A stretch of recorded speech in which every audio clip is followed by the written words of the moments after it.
और दतिया का वोटिंग प्रतिशत शाम 5 बजे तक का सामने आ चुका है। 69.36% वोटिंग शाम 5 बजे तक हुई।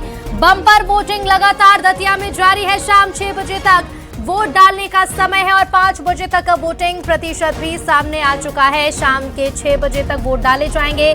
बम्पर वोटिंग लगातार जारी है। 69% से ज्यादा मतदान शाम के 5 बजे तक हो चुका है।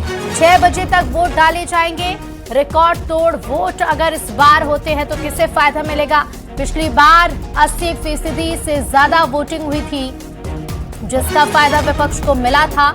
और अब इस बार देखना होगा कि 2026 के इस उपचुनाव में जनता ने किसे चुना है। 69% से ज्यादा वोटिंग शाम के 5 बजे तक का यह आंकड़ा है।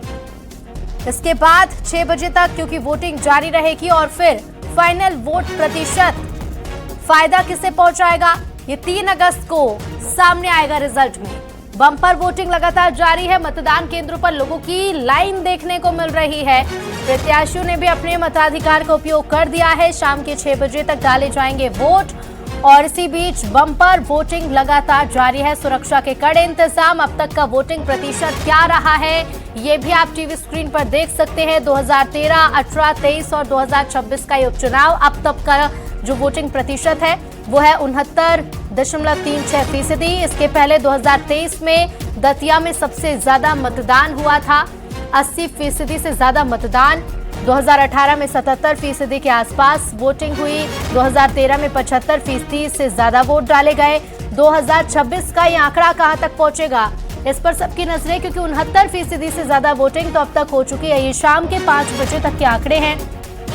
6 बजे तक वोटिंग होगी। और बता दें कि जो लोग कतार में लगे हुए हैं वो सभी वोट डाल सकेंगे।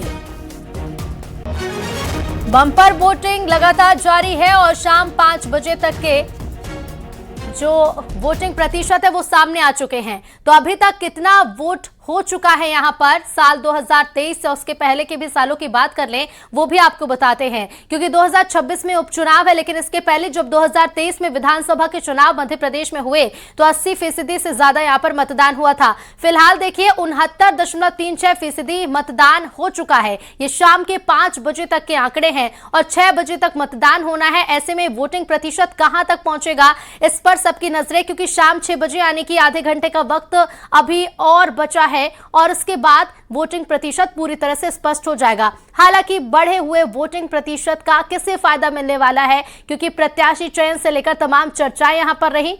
और अब देखिए इंतजार है कि कुल कितने फीसदी यहां पर वोटिंग होगी।